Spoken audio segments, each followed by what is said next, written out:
عمران خان کا چیف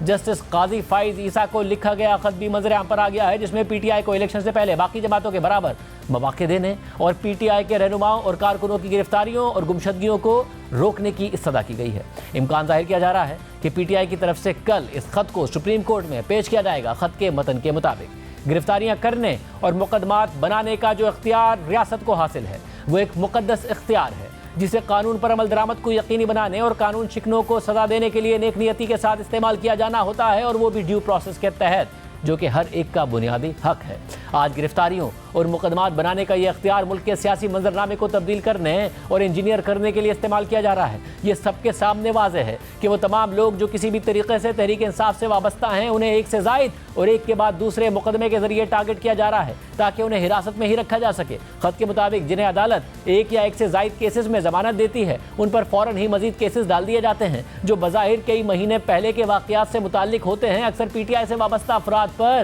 ایک ہی واقعے سے متعلق کئی ایف آئی آرز درج کر دی جاتی ہیں، پھر ان افراد کو ملک بھر میں غیر متعلقہ ایف آئی آرز میں بھی شامل کر لیا جاتا ہے۔ خط کے متن کے مطابق 9 مئی کے واقعات پر لاہور میں گرفتار متعدد خواتین کے کیسز ملک کے نظام انصاف اور قانون کی عملداری پر ایک فرد جرم ہے۔ ان میں سے زیادہ تر خواتین تقریباً 6 مہینوں سے قید ہیں۔ ہر دفعہ جب انہیں ایک کیس میں ضمانت ملتی ہے تو دوسرے کیس میں پھر گرفتار کر لیا جاتا ہے، اور یہ حکمت عملی اب پورے ملک میں استعمال کی جا رہی ہے، خاص طور پر پنجاب، خیبر پختونخوا اور اسلام آباد میں۔ خط کے مطابق اس طرح کی گرفتاریوں اور مقدمات کے حوالے سے پنجاب، خیبر پختونخوا اور اسلام آباد کی ہائی کورٹس نے کچھ آرڈرز جاری کیے تھے جن کے ذریعے ان ایف آئی آرز میں گرفتاریوں سے روکا گیا تھا جو عدالت کے علم میں نہیں ہوتی تھی۔ ہائی کورٹس کے یہ آرڈرز تحریک انصاف کے سپورٹرز کے لیے واحد سیف گارڈ تھے، مگر سپریم کورٹ کے ایک بینچ کی آبزرویشنز نے ہائی کورٹس کو ان معاملات پر غیر فعال کر دیا ہے۔ سپریم کورٹ کے بینچ کی آبزرویشنز کے بعد پنجاب، خیبر پختونخوا اور اسلام آباد میں ریاستی آپریشن کی ایک نئی لہر پھیل گئی ہے، جس کے ذریعے نامعلوم ایف آئی آرز اور پولیس رپورٹس کو استعمال کر کے ضمانت پر رہا ہونے والے افراد کو دوبارہ گرفتار کرنے کے لیے استعمال کیا جا رہا ہے، اور یہ وہ صورتحال ہے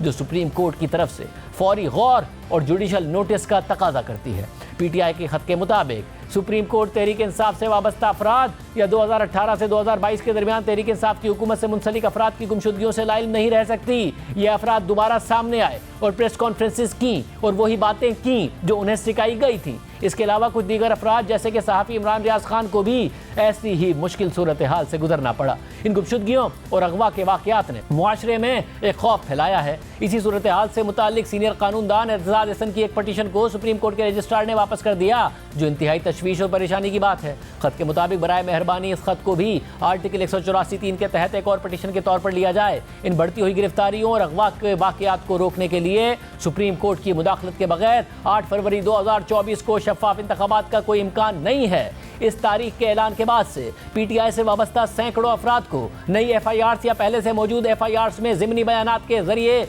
گرفتار کر لیا گیا ہے۔ اس کے بعد پی ٹی آئی نے ایف آئی آرز کی فہرست، ہائی کورٹس کے احکامات، اخباری تراشے، میڈیا رپورٹس اور اخبارات کے ایڈیٹوریلز بطور شواہد خط کے ساتھ منسلک کرنے کا حوالہ دیا ہے۔ ساتھ ہی پی ٹی آئی سے متعلق میڈیا سینسرشپ کا حوالہ بھی دیا گیا ہے۔ اس کے بعد تحریک انصاف نے خط کے ذریعے سپریم کورٹ سے استدعا کی ہے کہ وہ اپنے اختیارات کے ذریعے بنیادی حقوق کی فراہمی یقینی بنائے اور پاکستانی عوام کو انصاف دلائے۔ پی ٹی آئی نے سپریم کورٹ سے اس سلسلے میں یہ ریلیف مانگا ہے کہ معلوم کیسز میں جن افراد کو ضمانت مل جاتی ہے انہیں دوبارہ گرفتار کرنے کے عمل کو روکا جائے۔ ساتھ ہی نئی ایف آئی آرز میں گرفتاری یا پھر پرانی ایف آئی آرز میں ضمنی بیانات کے ذریعے ملزم کو شامل کرنے سے پہلے اسے قبل از گرفتاری کی درخواست دینے کے لیے عدالت جانے کا موقع دیا جائے۔ ساتھ ہی سیاسی کارکنوں اور صحافیوں کے اغوا اور گمشدگیوں کی تحقیقات کے لیے کمیشن بنایا جائے۔ اس کے علاوہ وفاقی حکومت، صوبائی حکومتیں اور الیکشن کمیشن کو ہدایات دی جائیں کہ وہ پی ٹی آئی سمیت تمام سیاسی جماعتوں سے وابستہ افراد کو بلا کسی تفریق سیاسی میٹنگز اور اجتماع کرنے کی اجازت دیں۔ ساتھ ہی سپریم کورٹ وفاقی حکومت اور پیمرا کو ہدایت دے